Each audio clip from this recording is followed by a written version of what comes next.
right, let's begin our program, and it's wonderful to see all of you back. And on behalf of my colleagues, the Palm Beach Civic Association certainly welcomes you back to our first community forum of the season. I'd like to thank the Palm Beach Public School Chamber Music for its lovely music this morning.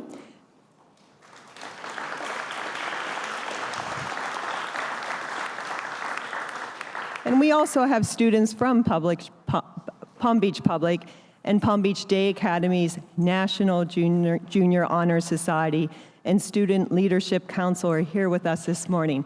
And they are going to join me in leading the Pledge of Allegiance. So would you all please rise? I pledge allegiance to the flag of the United States of America, to the republic for which it stands, one nation, under God, indivisible, with liberty, justice for all. Thank you. And let's give a round of applause to our next generation.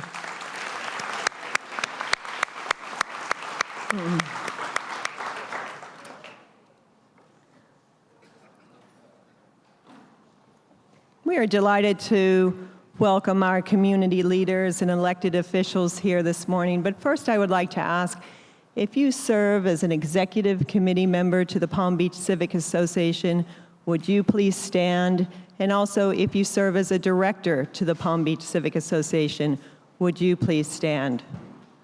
Ladies and gentlemen, let's give a big round of applause to these fine directors. Both individually and collectively make a significant difference in serving our mission to protect and preserve the island of Palm Beach, and also today's educational forum. So if you have any questions, don't hesitate to speak to one of our directors or executive committee members. Thank you. I'd also like to recognize our elected officials here this morning. We have our president of the town council, Bobby Lindsay. And if you would also please stand, we have council members Bridget Moran, Ted Cooney, and Lou Crampton. Would you all please stand? Thank you for all that you do. And also I'd like to acknowledge our community partners in the Police and Fire Foundation. We have John Scarpa here and Tim Moran. Would you both please stand?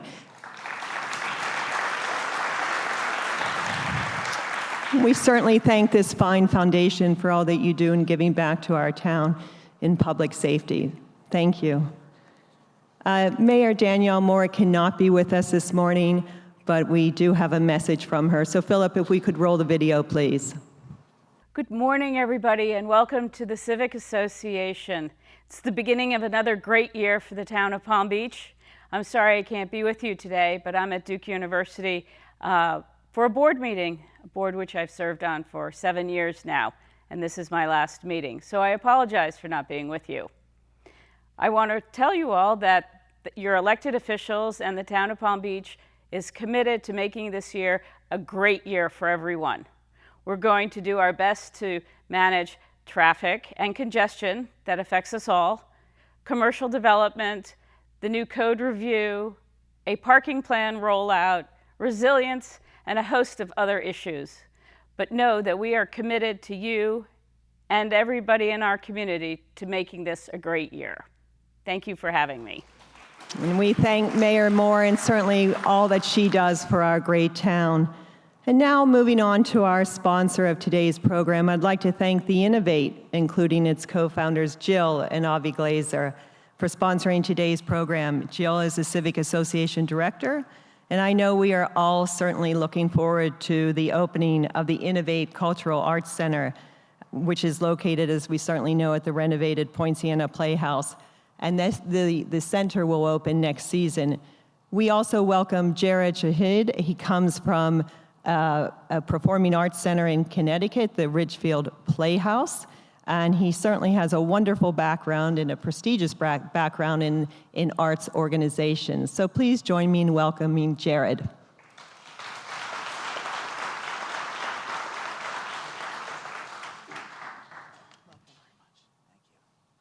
Look pretty good up there, actually.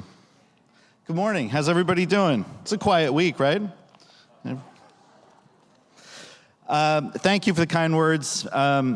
Mary, good morning, esteemed directors of the Palm Beach Civic Association, council members, members of the community, and a special thank you to Mary and Michael Pasillo and the entire Civic Association team. It's a true honor to stand before you today as the newly appointed executive director of the Innovate, Palm Beach's premier nonprofit arts and culture center located right in Royal Poinciana Plaza. It's an exciting time not only for me, but for this entire community as we embark on a journey that will reintroduce the arts to Palm Beach in a truly unique and inspiring way. The Innovate will be the first major arts organization on this island in 60 years. That alone is a remarkable achievement. Yet, what makes it even more special is the extraordinary response from this community. For more than 20 years, this theater sat dormant, its potential untapped. But the curiosity, enthusiasm, and support we've received thus far signals that this community is as excited as we are to bring this project to life. The concept of the Innovate is more than just a theater. It's a place where the arts meet the beauty of Palm Beach in a way that's never been done before. The back of the stage, as you can see, is a 68-foot glass wall offering stunning views of the Intercoastal and the West Palm Beach skyline. It will be a performance space that combines state-of-the-art technology and the natural beauty of the waterfront. The Innovate will offer this community something truly unique, a chance to experience world-class performances close to home while surrounded by the elegance and charm that defines Palm Beach. The 24,000 square foot building with its grand lobby, 400 retractable seat theater, and stunning water views is a worthy tribute to John Volk's original design. While it has been modernized and upgraded to meet today's technical and safety standards, it retains that historical elegance that is so much a part of Palm Beach's identity. The combination of old and new, the classical and the contemporary, makes this place truly special. One of the most exciting aspects of the Innovate is the wide variety of programming we're going to bring to Palm Beach. We're breaking away from the idea that a performing arts center must stick to a conventional format. Instead, we're going to curate experiences that fit the unique venue and community. We'll present jazz greats like Wynton Marsalis and Diana Krall. We can retract the seats and produce immersive cabaret with artists like Michael Feinstein and the Carnegie Hall Big Band or Patti LuPone. We'll also bring in comedians like John Mulaney or Colin Jost from Saturday Night Live, timeless artists like the Beach Boys and Graham Nash, to contemporary voices like Corinne Bailey Rae or Norah Jones. And yes, before many of you ask me after this, we will try to bring Billy Joel here. But our vision extends far beyond just music. We will host renowned public speakers and authors, offering audiences a chance to hear from some of the most influential voices of our time. We'll present film events that bring writers, directors, and actors into our space for engaging conversations about their work. Comedy, family programming, children's events, and dance will all be integral parts of our offerings, ensuring that the Innovate is a place where everyone can find something to enjoy. And to reach students from across Palm Beach County, including underserved communities and Title I schools, we're establishing a robust arts and education program to help educate and entertain the next generation. The Innovate boasts a full gourmet in-house catering kitchen, so not only can we host fine culinary events, but we can also provide those Title I school children with lunches that they would otherwise rely on from their schools. The arts, after all, are more than just entertainment. They're about bringing people together. Whether it's a jazz concert at sunset or a family-friendly event with the skyline as the backdrop, the Innovate will offer experiences you simply cannot find anywhere else. We understand that Palm Beach has a rich legacy of culture and refinement, but we also recognize that our audience is eager for fresh and contemporary programming that reflects the world we live in today. That's why our lineup will include not only celebrated artists of the past, but also voices that are making waves today across multiple disciplines and genres. This approach will keep the Innovate relevant and exciting, attracting an audience that includes longtime arts supporters and new enthusiasts alike.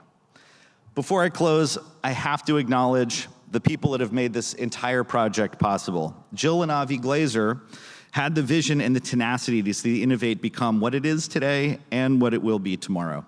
Their respect for and commitment to this community, coupled with their tireless work to bring this dream to life, has inspired our small team on a daily basis.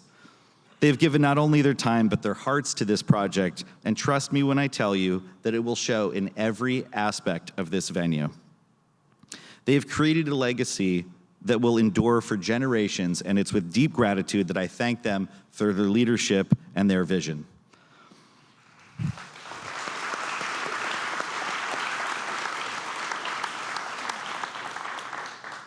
As we prepare to open our doors in late 2025, I want to thank those members and residents who have already made philanthropic gifts. I see some of you here today. We appreciate that.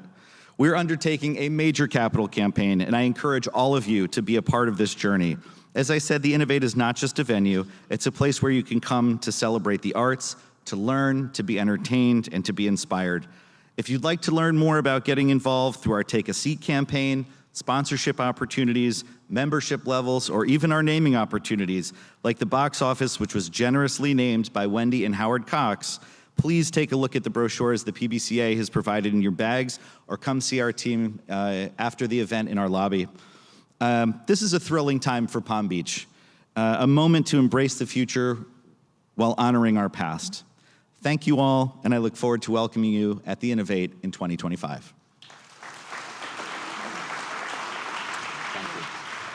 Jared, may I ask Jill and Avi Glazer to please stand? They're here with us today. And again, we thank you both so much.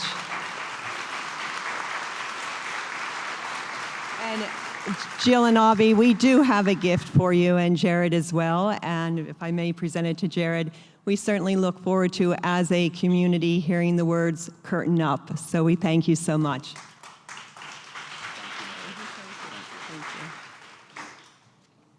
And now it gives me a great pleasure to introduce our chairman of the board and CEO of the Palm Beach Civic Association, a true pillar of our community, Michael Pucillo.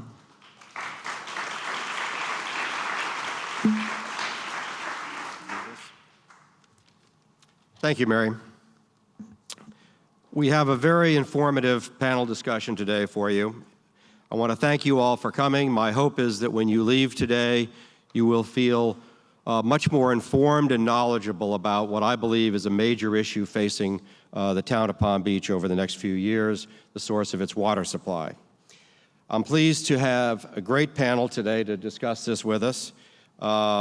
First of all, our town council president, Bobby Lindsay, who is a longtime resident of the town of Palm Beach, lived here all her life just about, grew up here, also very knowledgeable about environmental matters, and knowledgeable about where the town is and the issues the town is facing. We have Lisa Interlandi, who is currently the policy director of the Everglades Law Center.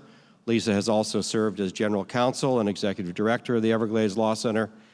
When I was on the town council and we needed to find out what was going on with any environmental issue in Palm Beach County, we immediately called Lisa and said, "You need to come and talk to us."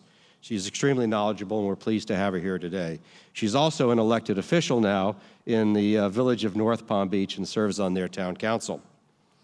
John Potts is a senior consultant for Kimley Horn. Kimley Horn is the engineering firm that is representing the town of Palm Beach in its search for a new water contract. We're pleased that Kimley Horn and the town of Palm Beach have agreed to allow John to speak with us today. John is one of the most knowledgeable people about reverse osmosis, membrane treatment, and various treatments of water supplies in South Florida. He's really about as knowledgeable as anybody we could get, and we're very pleased to have him here today, John. And finally, Michael Ryder, president of Michael Ryder Associates, a member of our Civic Association Executive Committee. He runs his own security and investigative firm, as I said, Michael Ryder and Associates. Michael is an expert on crisis management and prevention, and he's going to weigh in on issues relating to water supplies relevant in that area today. So we're very pleased to have him. Now, as I go through the questions today, we have some staff members of the Civic Association who have these question cards. At the very end of the panel discussion, I want to allow about 15 or 20 minutes for questions. So if you have questions during the course of the panel discussion, please give them to one of the staff, and they'll hand them up to me and I'll have a chance to ask a few questions of our panelists at the very end. It's now my pleasure to introduce our Town Council President, Bobby Lindsay, who's going to basically give us an update on where the town is in this process and give us the perspective that I think will be helpful for the discussion we're having today. Bobby?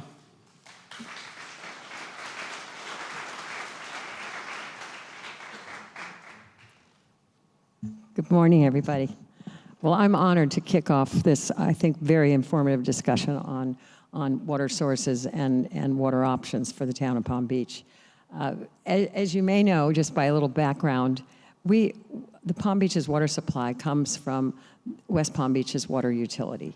That plant was actually built by Henry Flagler in 1901 and was later sold to West Palm Beach in the mid-1950s. It's located, if you haven't been there, on Clear Lake and Australian Avenue over in West Palm Beach. Since then, the town of Palm Beach and our neighbor South Palm Beach have purchased their potable water supply from West Palm Beach's utility, renewing its contract approximately every 30 years. As the supplier, the city of West Palm Beach maintains its water system to deliver portable water from their utility and for its own residents and businesses, as well as the customers like us across the intercoastal. The water pipes and infrastructure that's located on the island are also owned and maintained by the city of West Palm. So currently, if there's a pipe replacement, however, that is funded on the island by a surcharge that we pay every month on our water utility bill. So the town's current contract expires in 2029, and the West Palm Beach utility requires that we give them notification of our intentions by October 2027. For that reason, the town council began reviewing water supply options with the help of our senior staff and some very qualified consultants a couple of years ago in 2021. Some of you actually may recall a water safety scare that occurred in May of that year. On the first evening of the three-day Memorial Day holiday, we were notified by the city of West Palm Beach that the water supply contained cylindrospermopsin. Now, that is a harmful cyanotoxin that's created by a cyanobacteria that can live in fresh water. The message cautioned our townspeople, particularly the elderly or the very young, not to drink the water because the toxin could not be eliminated by boiling. Well, this event demonstrated to all of us a vulnerability of our potable water supply and its safety. It raised questions about whether the system we use today currently is capable of delivering long-term safe water.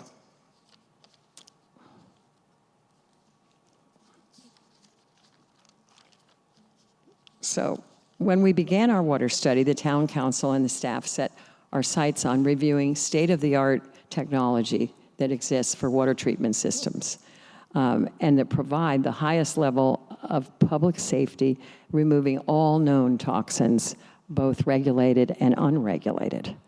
In the last 2 years, after deeper study and analysis, including visits to some of the facilities that are in our county that are actually delivering these newer technology systems, the town council ultimately concluded that only a full membrane-based technology system could meet our future public safety needs and criteria going forward. So both finalists under consideration were advised by the town that it is seeking full membrane reverse osmosis or equivalent water treatment for its residents, businesses, and visitors. We now expect to hear actionable responses. We've been working back and forth for actually a year or so with these two finalists, but we actually expect to hear this month some responses that are significant enough to be actionable by the town. And we'll see when we receive those, and I'm sure that there'll be a lot of a lot of public outreach when that occurs. So I'm really grateful that all of you are here this morning to learn more about this very important topic. I believe you'll leave today with a much better understanding of the options and why your town council and the Civic Association believe this selection of our future water supply is just so very important. So thank you. Thank you, Bobby. Thank you. Can everybody hear me okay? Okay.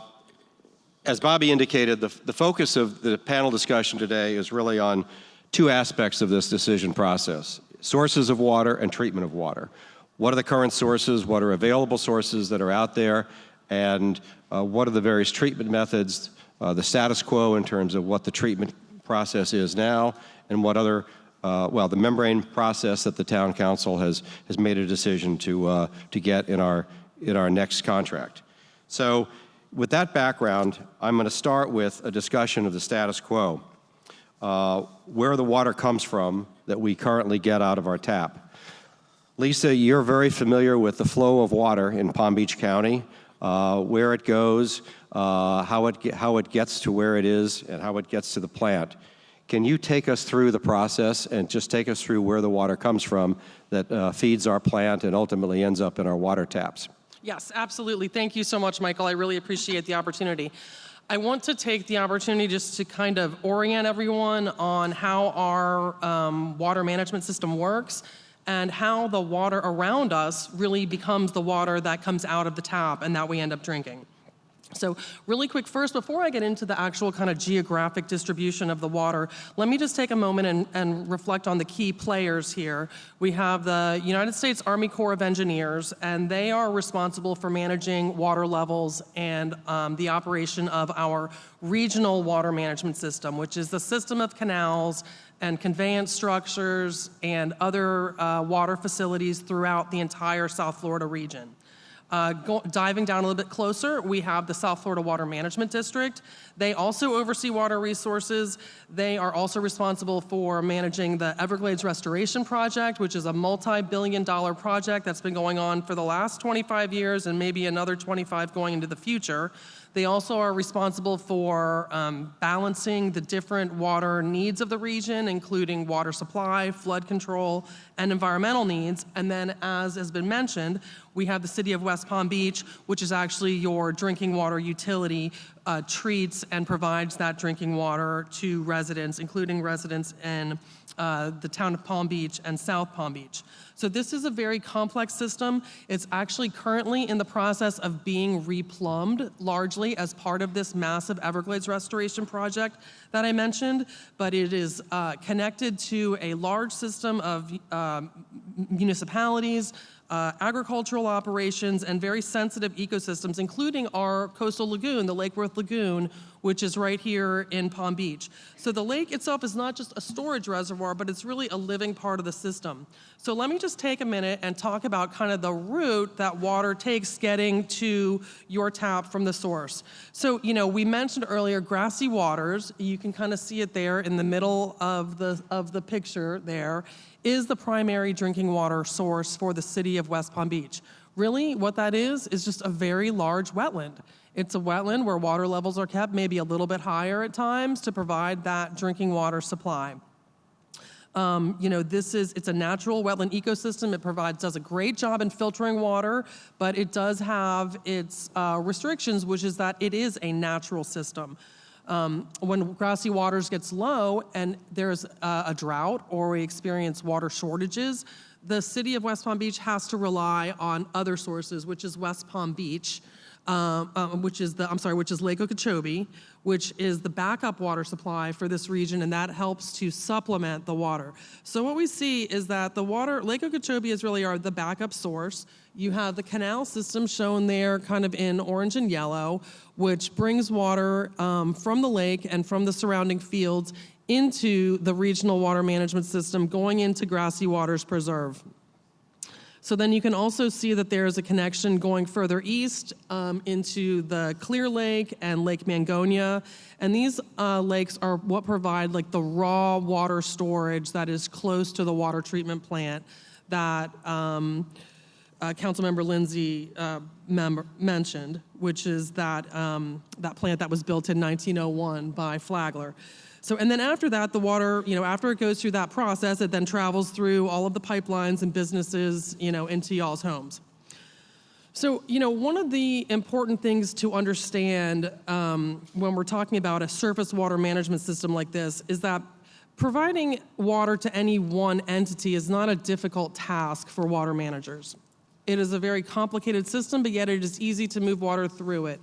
The complication arises where the water managers are having to balance the multiple needs of the region: flood control, with water supply, with environmental protection, with Everglades restoration, based on the current conditions of the system, whether it be drought or floods or storms or other conditions that make that more difficult.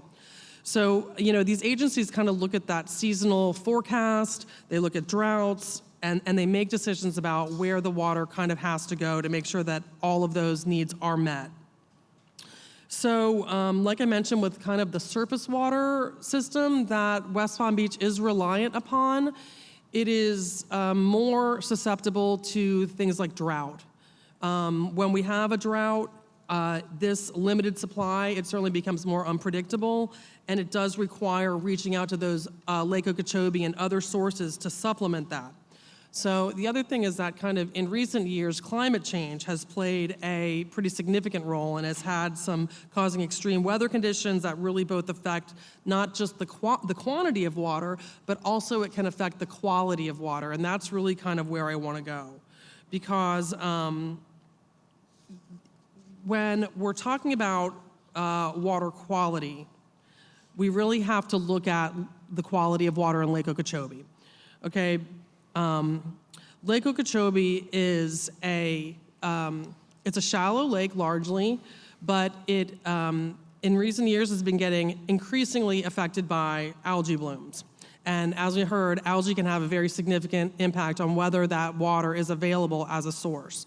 So one thing that we've heard about, and that the town of Palm Beach was weighed in quite early on in the process, was a new management schedule for Lake Okeechobee.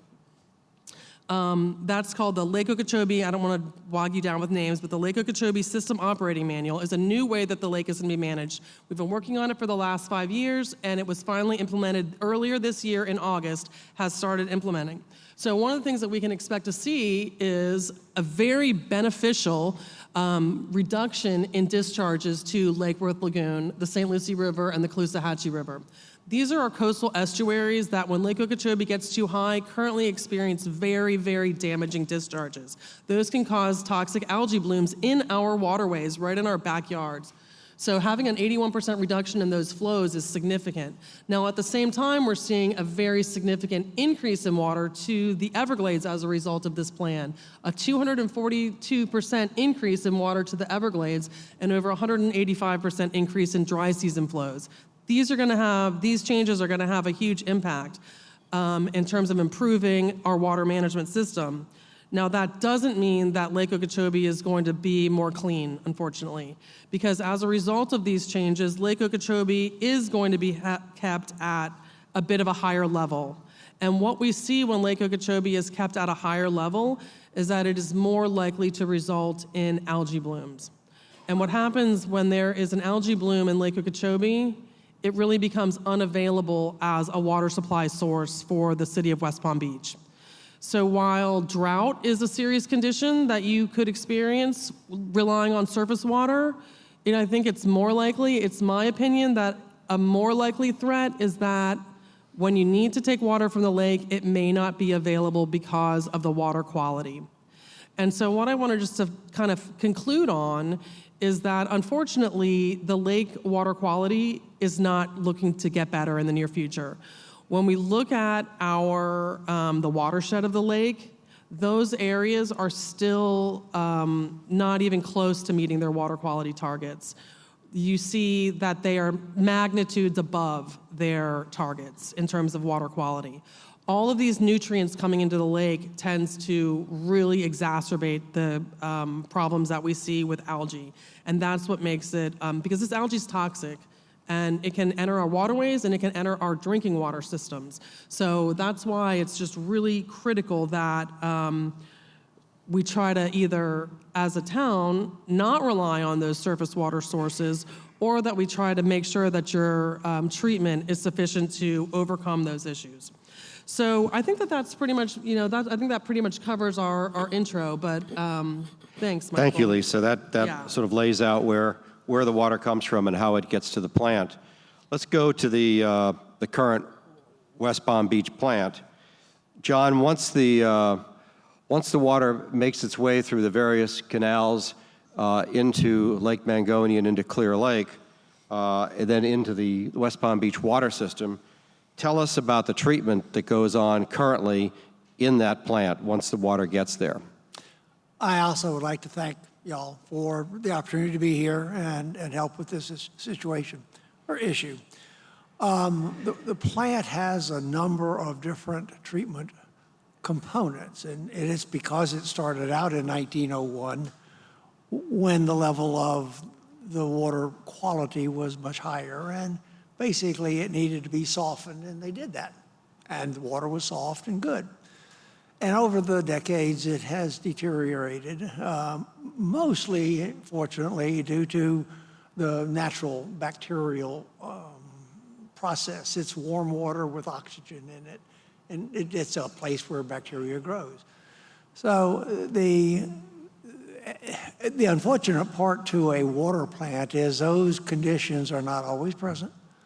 And so if you're going to spend money for a treatment process that only comes up 3 months of the year, you have a big investment to make, but not get to use it very often. Current treatment process is, and incidentally, the bacterial contamination has two known carcinogens or cancer-causing components. One is the trihalomethanes, which occur when we chlorinate, which we need to do to drink the water, the bacterias, and then the recent, although we think it may have been there before, but the more recent cyanotoxin.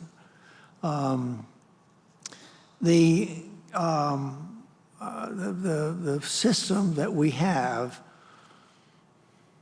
treats now, and we're going to start with the most recent process addition.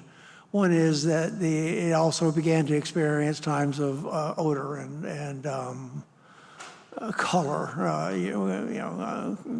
and that is being currently treated with a activated carbon process, which when taste and odor begin to show up in the water, carbon is put into the water, it's mixed, and then it's allowed to be in contact with the water, and the carbon particles settle out. That's a big space requirement.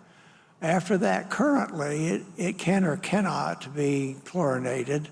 They have that choice that they need to make, and it goes over to where it is dosed with lime, and that lime begins the softening process, and then that high lime content water goes through settling basins to settle out the lime or calcium. And from there, that water is picked up and again, can or cannot be chlorinated and is then sent to filters, standard in our industry, sand filters, which take out particulate matter. We hope there's none left by then. From there, the water goes into a UV treatment process, which was, I think, 7 or 8, maybe 9 years ago installed. It works to deactivate organic components, but it doesn't stop them from reforming. It is something that, if you would, stops what's there, takes it out, but once it comes out of the UV treatment, those contaminants can regrow, which is an issue in water treatment. That's why in this country, we require water have a residual, a lasting element that will kill off the bacteria or invalid, make unusable the bacteria. That then required the addition of chlorination again. We keep getting back to chlorination. We have few agents that work as well as chlorine for cleaning up or disinfecting our water. What they use in West Palm is then adding ammonia to that, fixes the chlorine such that it doesn't create the trihalomethanes. That's their current treatment process.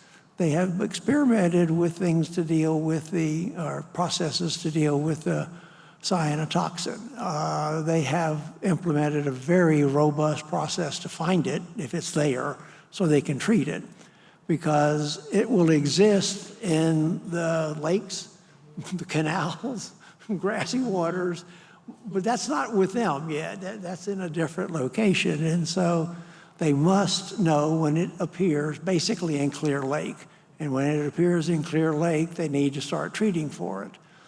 The incident that occurred a couple of years ago was that it got past them, and by the time they could do something about it, some amount of it got out into the drinking water system, and that's all history. So that's their current treatment process. And it is not suited to deal with some of the emerging contaminants, which, because we're on a surface water system, which can be contaminated by things on the ground, things coming out of tanks, things coming out of parking lots. There are some things that are on the radar in the future that are not treated by that water system. But that's the current treatment process. Right. John, is there any reverse osmosis or membrane treatment currently in the West Palm Beach plant? There is not, no. Okay. Now, West Palm Beach has, we're going to get into later, West Palm Beach has applied for permits to get into the aquifer and talked about other treatment. We'll get to that when we start talking about water from the aquifer. But before we leave the issue of the current status quo, Michael Ryder, I'd like you to weigh in on, based on your experience and your knowledge, some of the other, what I'll call generally bad actor issues that a surface water system such as this and such as the one we have is susceptible to. Thank you and good morning. I hope to give you a little bit of awareness of some of the risks and vulnerabilities to both a surface water system and a deep water supplied well system. If you could go to the next slide, please. I'm going to leave number 1 and number 3 here to the other 2 panelists who are experts in that area. What I hope to talk to you about a little bit is a potential malicious attack on either of the different approaches. It really is a matter of access, and as you can see, a surface water system, in our case, Clear Lake and all the connecting water areas, Lake Mangonia, the Grassy Waters Preserve, and so on, are vast areas that it is extremely difficult to protect. You have on the right side a photo of a well. What you see here, you can go back again, that's okay. Next one. We've already covered what happens here, but the red circle is the water treatment plant for the city of West Palm Beach. And immediately next to that is the Clear Lake, which we all pass by on a regular basis. Clear Lake is bordered by Okeechobee Boulevard, North Australian as well, and homes and businesses surrounding it. As you can see, the vulnerability of a surface water system based on access is much greater than a well system. Well systems have to be protected as well, but there's limited access areas to those that can be easily protected. Because of dilution, should a dangerous substance be placed into this water system, which I realize this is a very sobering discussion I've been asked to convey to you, nearer to the plant, nearer to the intake, and if you've ever taken a tour of that area, The intake is inside of what some people who've been here a long time refer to as Little Clear Lake, and that is the body of water that you see immediately adjacent to the City of West Palm Beach water plant. That area, the water plant, and the small lake area does have a fence around it, but the remainder does not, and allows very clear access. It's essentially unprotected from potential threat actors. The City of West Palm Beach has recently opened a recreational element called the Lake Trail Project, and if you look carefully as you're traveling westbound on Okeechobee Boulevard, you'll see that there is a cut on the guardrail, which is a pedestrian and bicycle entrance to that. And if you see the dotted blue line on the photo, that is the Lake Trail Project, which is an encouragement of pedestrians and bicyclists to enjoy what you see there. As you go further to the northern part of Clear Lake, and the canal that connects Clear Lake and Lake Mangonia, you are looking at Home Depot at the very north end, and I've driven that recently. It has open access from the parking lot of Home Depot and all the surrounding businesses of vehicles. In fact, when I was there the last time, there was a truck parked right next to the lake with a person fishing. There are no fences. At one time, many years ago, this was fenced. This area is no longer fenced. I'd like to point out 95% of the water systems in Florida and the United States are groundwater, well-fed systems. We are in the small number of drinking water systems in the City of West Palm Beach that is fed by this type of surface water system. The very heavily traveled road that crosses Clear Lake of North Australian Avenue is only 983 feet from the water plant intake inlets. So obviously that's a concern. And as sobering it is, and I hope this isn't the headline of this presentation this morning, there are dangerous substances that would neither be detected or neutralized by a conventional water system. The polygon you see there in red is the fenced area. The remainder, the top photograph is the east side of the lake, and the bottom photograph is the west side of the lake. And you can see there are single-family homes, multifamily housing, all of which that have no real barriers between them and the lake itself. I would be remiss if I left you with the impression that roads and parking adjacent to the source of water are the only bad actor threat opportunities against the public water supply. Drones and aircraft play a role, but cyber attacks of water systems are very frequent and increasing. I'm part of a federal program to monitor and for private partners to address utility needs and needs of small governments. And I constantly see information coming across about cyber attacks from Russia, Iran, and China. The EPA really says it all by, quote, all drinking water and wastewater systems in the U.S. are at risk of a cyber attack. Mm-hmm. That's going to be true no matter where the source of water comes from. As we all know, you can survive without food for a period. You cannot survive long without water. And, that, I think, heightens the importance of our discussion this morning. Thank you, Michael. Your comment about 95% of the groundwater, or 95% of the water supply coming from groundwater, I think is a good way to move on to the next topic I want to discuss today, and that is specifically the groundwater or the various aquifer systems as a source of water. Now, as Bobby indicated, there are two finalists, West Palm Beach and Lake Worth, City of Lake Worth Beach. Lake Worth Beach currently has a system that relies on both the Floridan aquifer and what's called the surficial aquifer, which are the two principal aquifer sources of water. And there was an article, some of you may have seen it back in the Palm Beach Post in August, indicating that the City of West Palm Beach has also applied for a permit and be given a permit for access for wells, actual production wells would be phased in over time. The article says, this is a quote from the city of West Palm Beach. The production wells would be phased in over time with the goal of reaching 10 million gallons per day to supplement our existing water sources within 6 to 10 years. The city currently uses 35 to 40 million gallons a day, depending on the time of the year. Included in that 35 to 40 million gallons a day, I believe they are also including the 10 million gallons a day that the town of Palm Beach uses. So both West Palm Beach and Lake Worth are looking for the aquifer as a source of water, which is not surprising given the discussion we've heard so far regarding the potential problems with a surface water source system. Lisa, you're familiar with these terms, surficial aquifer, Biscayne aquifer, and also the permitting process for getting into the aquifer. What are the options available right now, both for West Palm Beach and for the city of Lake Worth Beach for expansion into an aquifer system that could enhance their ability to supply the town of Palm Beach?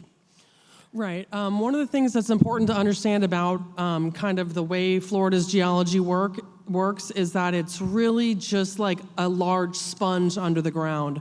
So when you think about it, if you put something into one side of the sponge, it comes out the other side. And if you put a straw into the sponge, you can suck it dry. So the thing is that the superficial aquifer system in Florida has been taken largely off limits for water supply purposes because of the impact that further withdrawals from that system can have on the Everglades and on our regional environment.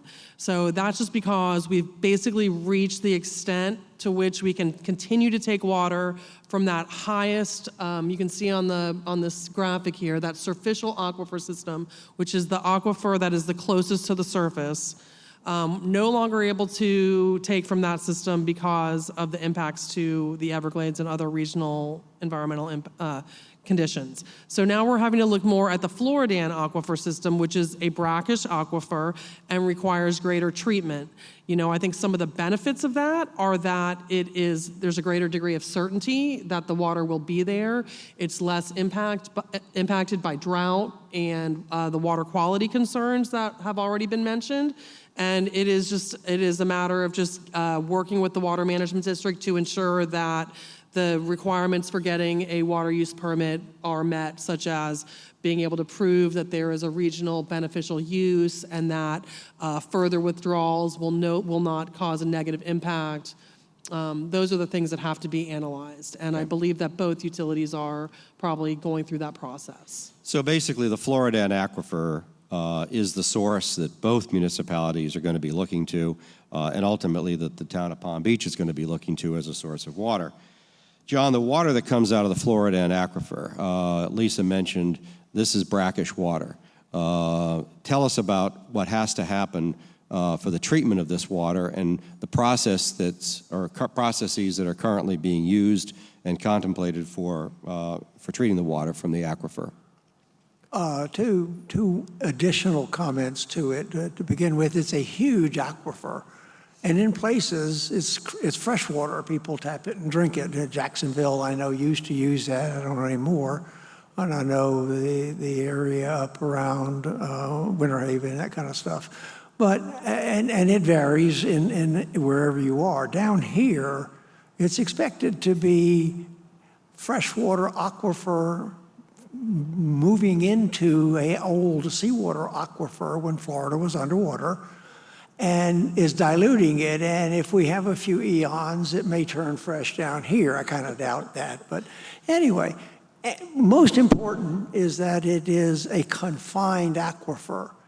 It has no connection to the surface, and so therefore it is artesian and much more difficult to contaminate. You have to be doing it on purpose with a pump to get a contaminant into the Floridan aquifer. That's a broad statement, but that's kind of why down here it has salt. It has salt and the other minerals present in the ocean, all of the magnesiums and potassiums and those. And those are what we have to take out. Very rarely in my career have I seen a contaminant in the Floridan aquifer. So what we're looking at is take out the dissolved salts. And to do that, the only current process in our tool bag is membrane treatment. Membrane treatment is the one thing that we currently have that we have refined to the point of being quite reliable and quite cost effective that will remove salt. That we have to do that. And I think I'll talk about, or do you want me to wait to talk about membranes later when we talk about the other uses, or now? Well, let's talk about reverse osmosis, which is, I believe, what the Lake Worth plant uses, Right. and how reliable that is in getting contaminants out. To begin with, the treatment process, what West Palm Beach is doing is a process of they have a contaminant, they add something that wants to find that contaminant and neutralize it or remove it. It's a specific, I'm after the so-and-so. Membrane treatment is a barrier process. Very simply put, you put a special membrane, a piece of plastic, in the flow of the water. It allows to pass through it only molecules that you have engineered that sheet of plastic to allow through. Everything else is rejected. It doesn't care what it is, whether it's PFAS or whether it's trihalomethanes or whatever else is in that water is rejected. And we can engineer those membranes to allow the passage of only the salt or only the dissolved solids that are present in the upper aquifer, and all the way down to a very, very tight membrane, which is useful in seawater rejection or seawater treatment, which isn't on the table here, but it is a part of the system. So Lake Worth Beach is using the Floridan aquifer. They have, I believe it's a 5 MGD facility, depending on who's rating it. And it is treating brackish water from the Floridan aquifer. It is then treated only by aeration to remove gases that are present in the Floridan aquifer. And then it's ready, okay? It is blended with product water from their superficial, theirs is not superficial, it is a shallow aquifer lime softening system, which puts out in the range of 3 or 4 MGD. And those two waters are blended, and that's what comes out of that plant. They happen to have built the plant big enough to be expanded and have permits and well locations for additional wells. So they're a bit ahead of the city of West Palm Beach in that respect. They're also a much smaller system, and so they had the ability to do that.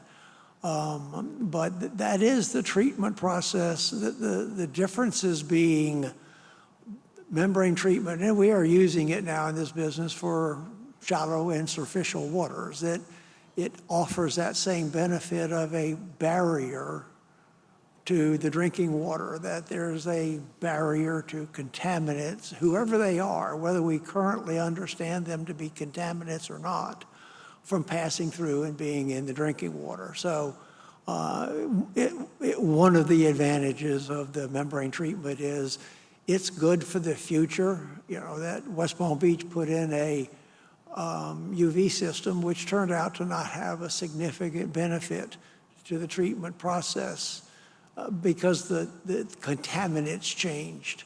Well, that doesn't happen in membrane technology, and believe me, EPA has a couple of hundred contaminants under investigation as to whether or not we need to consider them a contaminant to drinking water. There will be more contaminants discovered in our water or located or identified in the future. And a treatment process that doesn't really care which one they pick has a tremendous advantage to the investment that it's going to be made to go to a membrane treatment process. So. Thank you, John. I think there's a picture up of the West Palm Beach plant, which is an aerial picture. On the left side of your screen is probably the reverse osmosis treatment component of that. Now, John, the pipes that we see at the far end of that room, that's the current reverse osmosis system, is it not? That is correct. They currently have 3 what we call trains or blocks that produce the reverse osmosis treated water. They built a building, that's 3. They built a building to be doubled to have 6. if 6 isn't enough, then you build another building. But the membrane treatment process is very space conscious. You can put a whole lot of treatment process in one spot, as opposed to when you saw those pictures of West Palm Beach. Those were very, very occupied a very large area. So yeah, I mean that's taking up a lot of area that the reverse osmosis process doesn't, because it is a barrier process. Push water against it, you got the good stuff on one side and the bad stuff on the other side. So it isn't that simple, but Essentially, this is what we're looking at in the foreground here is expansion space, is it not? This is, when those of us who toured the plant saw this plant was built with the idea that it would expand and ultimately have more reverse osmosis treatment, and that's what the sort of empty area is. So we've talked about reverse osmosis and wells from the aquifer. Bobby, my current understanding is that in addition to what we see here today in the Lake Worth plant, they also have permits for 10 additional wells out of the aquifer and room for expansion. As I indicated, the city of West Palm Beach has also applied and gotten permits to get water from the aquifer. John, I'll ask you in a few minutes about something about that permit, but I think this is a good point to sort of stop and ask you to sort of give some background for the town's decision on a membrane treatment or reverse osmosis treatment, why that's so important and why the council's made that decision to go with a reverse osmosis or at least some form of membrane treatment process. Well, thank you, Michael. I think you've heard some of the reasons. It simply is the only technology, as we understood it, your policymakers, that will remove known, unknown contaminants. I mean, anything could get in water. You think about it, somebody's antibiotics, birth control, chemicals, and our understanding of particularly these RO systems is they'll remove all these contaminants, known and unknown, as Mr. Potts said, at the molecular level. So if you're really focused on using the state-of-the-art technology that's available today to, and I think that your council looks at safe, clean water as a principal responsibility of local government, just like we do police and fire. I mean, it's our job to make sure that the water comes in here that we're drinking and consuming is fit to drink. And so we concluded after a couple of years and we spent some money looking at these things, and Mr. Potts was extraordinarily helpful. But we also visited, I personally did, and I believe my colleagues visited both the Jupiter plant, which is an RO system, and the Lake Worth plant, and understood from the people running those plants why they did it, and it's the same. I mean, this is the way our world, and particularly the United States, has got to go. So we're going to have to go there too. One of the things that I think you said, sir, to us early on is, well, most of the water systems that are in the United States today were built post-World War II. That's a long time ago, and many of them are not using the state-of-the-art technology. And so, and as we know, we are an industrialized country, and there's a lot of different things getting into water that we'd like to remove in order to make it safe to drink. So it was simply that. Thank you, Bobby. Is that a good answer for you? Thank you. I think it's very helpful, and I think I think, as you indicated, the discussion about the various contaminants in the water indicate that why the council made that decision, and I believe it was a wise decision to go in that direction. I want to just touch on what appears to be West Palm Beach's move towards expanding at least somewhat into the aquifer. John, I think you've had a chance to look at the permit that was issued this summer for additional wells.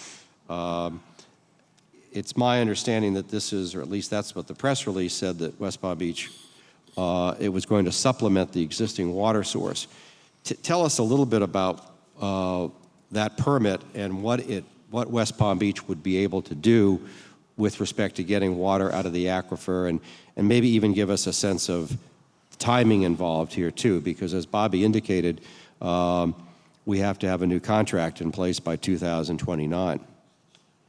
Yeah, yes, sir. The permit, as we believe was issued, I have a draft copy of it here, but our knowledge is that it came through just as it was drafted, gives the city of West Palm Beach a permit to withdraw up to about 53 million gallons of water a day from the Florida aquifer, which is sufficient to replace the current 43 million gallons of water a day that their surface water plant is able to treat. So it is, it allows City of West Palm Beach to fully utilize Florida aquifer water. It allows the Water Management District to take that allocation that West Palm Beach has and apply it other places, and it's sort of a win-win situation.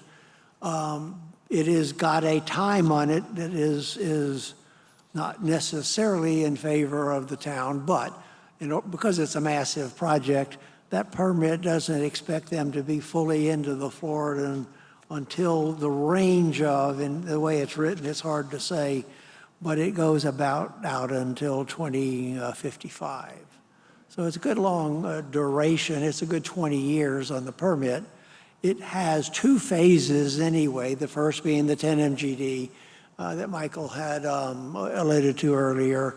And it doesn't really tell you the next phases, but if they have a 40 MGD system to replace, 4 10 MGD expansions, a 10 and 220, there's all kinds of ways they can build that program because they obviously have to find a place to put it.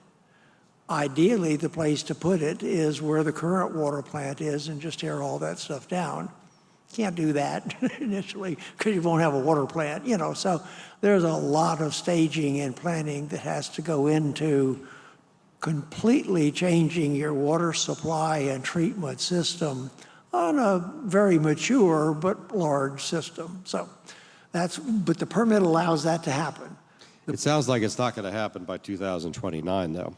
It will not be in effect until 2029. No, it will not. Yeah. Yes, I'm sorry. Yeah, that is a very positive statement that can be made. Okay. Yes.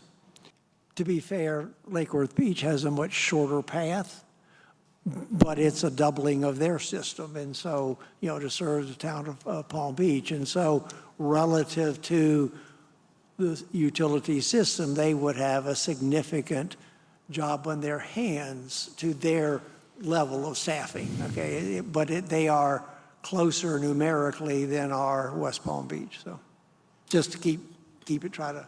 Right. Yeah.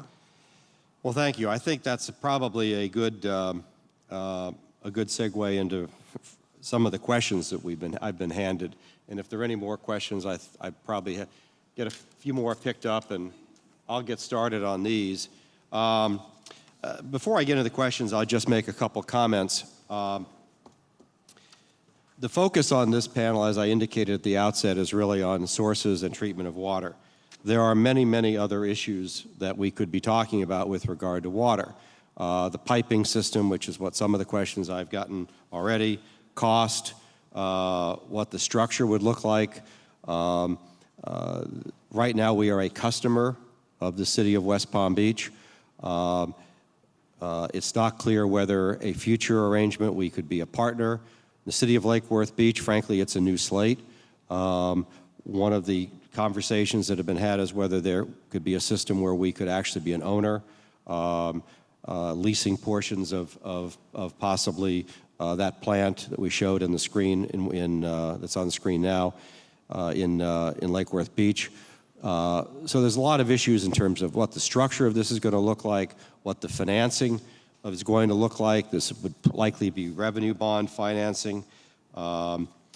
These are all important issues, and I hope that perhaps, maybe in the spring, Bobby, if the council moves quickly, we may have another panel put on by Civic to discuss these issues, which are also very important on the issue of our water supply. Let me get into some of the questions now, because I want to have time for questions before we break. The first question is Palm Beach able to accept water from the Lake Worth plant now? Does the piping exist? John, I'll ask you to follow up on this. My understanding is that we obviously do have piping in the town of Palm Beach, but that piping would have to be modified, particularly in the south end, to have larger pipes. We also need to get the water across the intercoastal. There's discussion of possibly bringing two sources, both at Sloan's Curve and at the Lake Worth Bridge, to do a subaqueous crossing in both of those places, and then essentially pipe north. But since you're the engineer on the panel, I'll ask you, there would need to be some modification to the piping system before that could happen. Yes, on the island, there will be some modifications required because the system will be being fed by one or two pipes fairly close together. Whereas right now, the island is served by 5 crossings spread along almost the entire length of the island. So hydraulically, we got to do some stuff. The more significant, I think, is getting it from the Lake Worth plant through Lake Worth to the intercoastal, under the intercoastal, and then getting it into the town's backbone system, which is basically along County Road. So that's a significant investment, that is not needed for West Palm Beach. Right. And as I say, the piping issue is an issue that we'll probably be looking at later on. The questions, I've got several questions here about cost. One question is, will an upgrade to a membrane treatment significantly impact the cost of water to Palm Beach? The short answer to that question is yes. It's pretty clear that no matter which direction the town goes in, it's going to cost more money to get water, to get a membrane treatment system. Right now, West Palm Beach does not have any membrane treatment whatsoever. They would need to build one that has the capacity. It sounds like they're talking about initially 10 million gallons and blending it. And I should ask about that too before we go on. Blending, Bobby's blending something that the town, a system where some of it's RO and some of it's surface water. Is that something that you think that we're really interested in? The council decided no, and it was a simple answer. Is, something that still could be contaminated worth it to spend all that money on because you've only got 30% or 20% of it is safe, and you don't know what about the rest? So that's not what Jupiter did. That's not what Seacoast did in North Palm Beach and Palm Beach Gardens. They went full reverse osmosis or membrane technology so that they could be assured that they were delivering a safe product. So could you live with it we actually looked at using the county system for a short period of time, and the county is blending the water. And it was, by the way, we would have had to dig up Okeechobee Road, I think, for 3 miles straight out. And can you imagine after leaving West Palm Beach, having them be open-minded about us doing that just to reach the pipe? And then we were getting blended water. So, it's time to move to membrane technology, full membrane technology.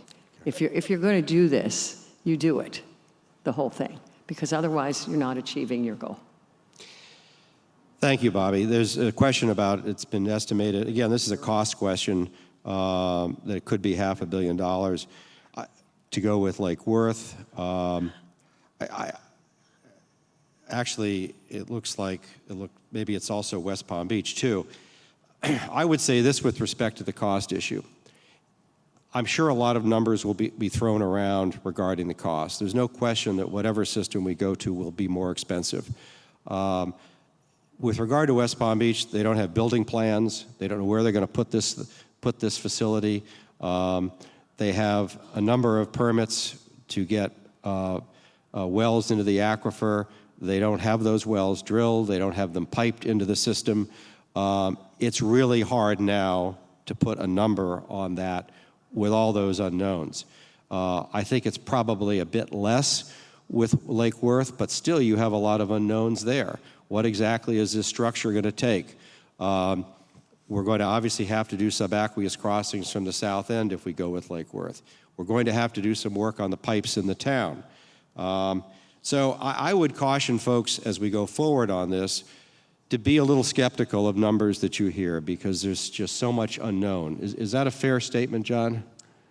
Very fair, that the cost can be directly related to how soon do you want it. Anybody who's bought something knows that if you put enough money at it, they'll get it to you sooner. And the same applies here, that to build the whole 40 first and treat it as a significant project that we must have, if you got the funding for that, it'll come to you sooner than funding it and building it in pieces. Yes, very much so. Yeah. Right.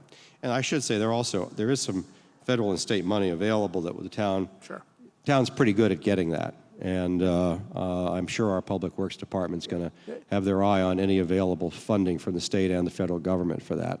There is certainly a regional benefit to West Palm Beach getting out of Lake Okeechobee and allowing that water, precious water that's not available anywhere else, to be allocated differently.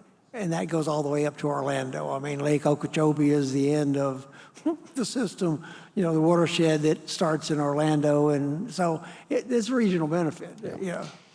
There's a couple more questions. One question, which is a good one. How old are the water pipes on the island, and do those pipes also cause a source of contamination?